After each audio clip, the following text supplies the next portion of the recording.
We went into some detail on what was going on in the markets yesterday, because what's going on in the markets, more so than usual, is reflecting what's been going on in our politics, not just for the last 2 months, but for the last 4 years, 5 years. What happened yesterday is a bunch of people on Reddit gathered together. They saw that a big hedge fund had a massive short position on GameStop, which is not a valuable company in and of itself, but the institutional investor had this short position, meaning they were betting against the stock. So all these Reddit guys went in and put their money on GameStop stock, and that drove the price up. As the price went up, the people with the short positions have to shell out more and more money. And the premise of these Redditors is they were willing to remain completely insane longer than the financial institutions could remain solvent, and this would result in them making a bunch of money.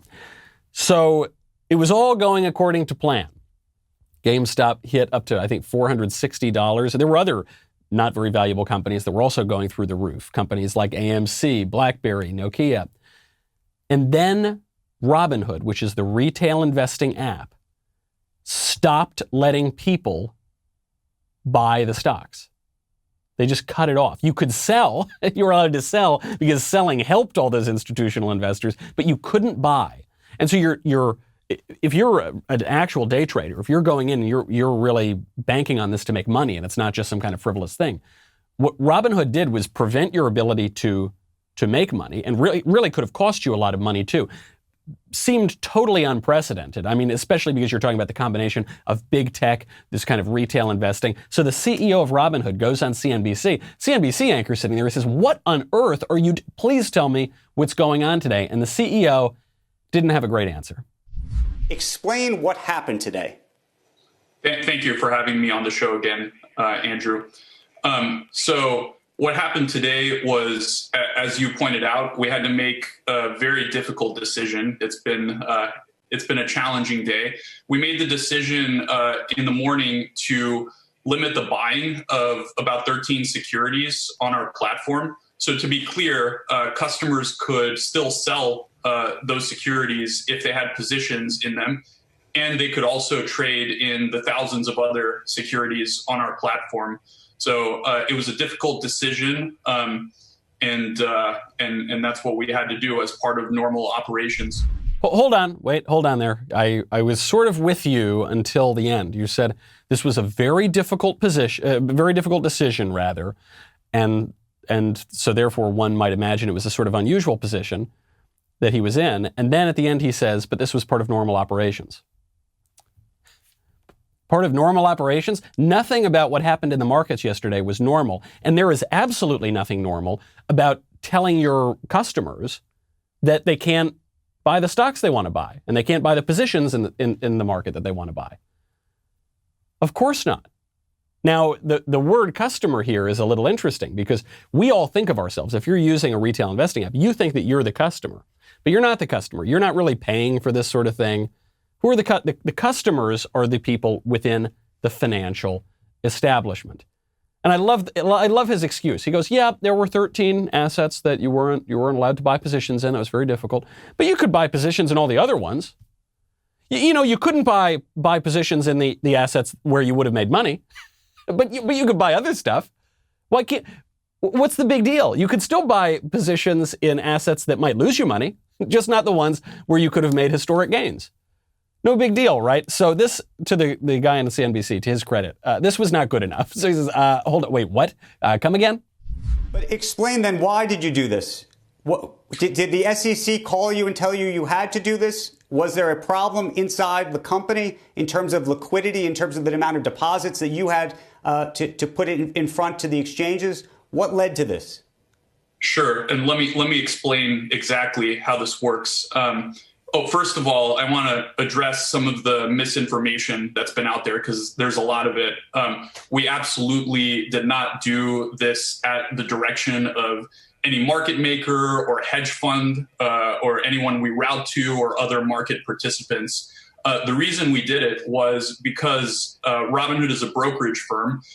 We have lots of financial requirements, including SEC net capital requirements and clearinghouse deposits. So that's money that we have to deposit at various clearinghouses.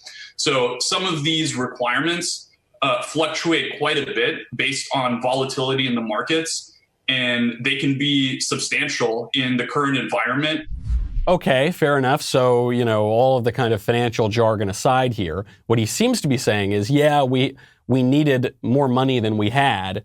We needed more cash than we had on hand. So, we had to shut this down. But then the interviewer goes on, he says, so this is a liquidity issue, right? This is just an issue. You didn't have enough cash. And the CEO of Robinhood says, no, it wasn't a liquidity issue. No, it's all good. It's all good. It's not that.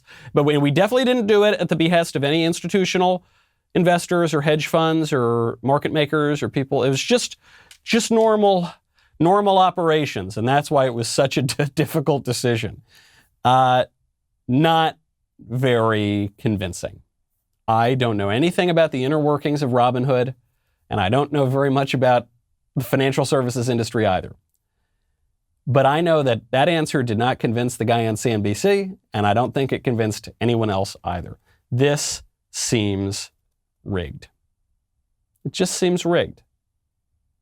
It is something that I think has been a long time coming for people in politics because, well, I'm getting a great deal of enjoyment out of the craziness of the markets and how funny this is and all the memes and everything.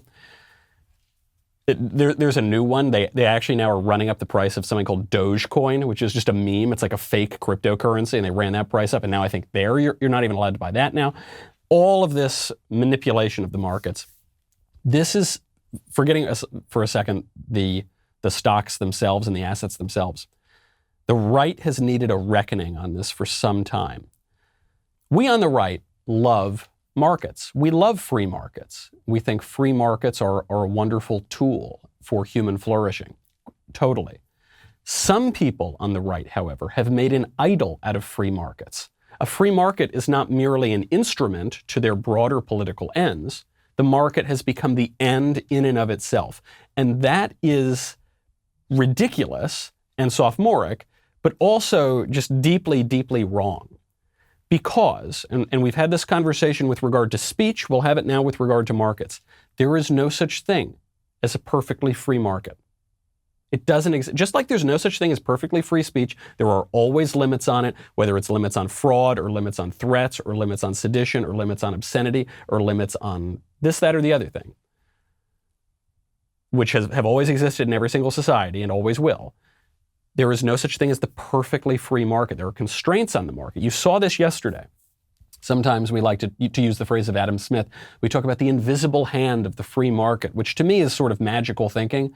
And there's some use of that image, but it's not, a religious fact. And I think people have turned it into a religious idol. Yesterday, we did not see the invisible hand of the free market. We saw the visible fist of a rather unfree market. Now, I pointed this out, and someone actually had the audacity to say yesterday. They responded, they said, the free market part, Michael, is that you don't need to use Robinhood. You don't need to use Robinhood, eh? So what you're really telling me is, build your own broker-dealer. You just got through telling me that if I don't like Twitter, I can build my own Twitter. Then we did build our own Twitter. It was called Parler. And then they shut that one down too. They kicked it out of the app stores. Then when that didn't work to totally kill it, they kicked it off of its web services. Whoopsie daisy, build your own web services. Build your own app store. Build your own iPhone. Build your own domain registrar. Build your own internet. Build your own society. That's what they're saying here. Build your own broker-dealer. Build your own stock exchange. Build your own Securities and Exchange Commission. Build your own government. That's what we're trying to do, guys. That's what we're trying to do. And the way you do that is you engage in politics. But for so long, the market idolaters have come in, the people with this extreme, I don't even want to call it a libertarian view because it's unfair to libertarians, but this kind of shallow, ridiculous talking point view from the 90s and 2000s that conservatives can never, ever exert political power that the people give us because it would disturb my wonderful, cherished free market or something, and therefore we need to just do nothing. The only kind of politics we can have is negative. Well, where did that get us? Now, Even those very fundamentalists are saying, yeah, build your own government. I fully intend to do that. I fully intend to get political power in this country through political means and get the people to elect good candidates and then to exert that kind of political power against the rigged system that we are seeing. We've seen it just in the last couple of days in the markets, but we've seen it much more broadly over the past decades. This Robinhood CEO who was shutting people out of making investments yesterday, but only specific investments where they could have made a lot of money, he is being sued, as of course he should be. There is at least one class action against him. There's probably going to be multiple. Maybe they'll all converge. Brandon Nelson, who's a retail investor from Massachusetts, filed a suit in the Southern District of New York, claiming that the company violated, quote, the implied covenant of good faith and fair dealing with its customers when it restricted them from making transactions on high-yield assets. Quote, on or about January 27th, Robinhood, in order to slow the growth of GameStop and deprived their customers of the ability to use their service, abruptly, purposefully, willfully, and knowingly pulled GameStop from their app, meaning retail investors could no longer buy or even search for GameStop on Robinhood's app. Good, I'm glad. I think this guy probably committed serious crimes, not even just a breach of contract for the users of Robinhood. I mean, it seems like these were pretty serious financial crimes that were committed yesterday. That kind of market manipulation is absurd. Whether or not he'll be held to account for this, I don't know, because it just seems like a rigged game, right? So it seems like some people are held to different standards than others. This is why I don't believe this whole GameStop, Dogecoin, AMC market thing. I don't think it's rich versus poor. I know there were some conservative commentators yesterday who were afraid that we were delving into a kind of rich versus poor, 99% versus 1% kind of almost leftist sounding dialogue about this. I don't think it's rich versus poor. First of all, I don't think these Redditors who drove the stock prices way up, I don't think they're poor. I think they're very intelligent, obviously.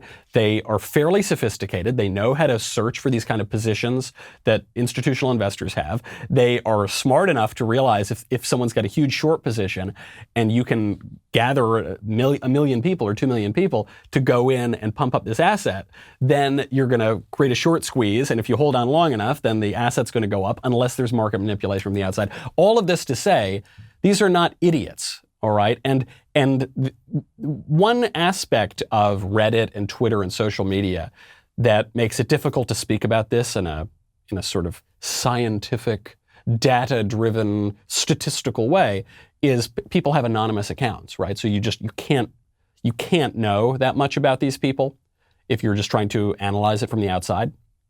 But in my own experience, the plural of anecdote will have to be data here. In my own experience, the people I know who spend a lot of time on Reddit or Twitter and who have anonymous accounts are very smart, and they're not living in their mom's basement, and they're not waiting to eat the chicken tendies or whatever the memes say that they are. They're pretty urbane people, many of whom have kind of normal jobs, who go to normal cocktail parties, who have a kind of sophisticated, yuppie-ish way of living, but who just realize how corrupt this system is. Right? It is the same view I was describing yesterday on the show when we said, is it about elitism or populism? I said, when we have a good elite, I'm an elitist. When we have a corrupt elite, I'm a populist. Of course, I want to be governed by good, wise, serious, virtuous people. Elites could be that, and in that case, works for me.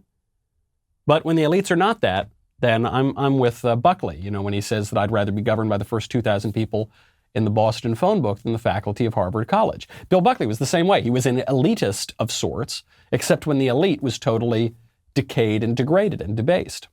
I hope you enjoyed that clip from The Michael Knowles Show. To check out the full episode, hit the link in the description or download The Michael Knowles Show wherever you listen to podcasts.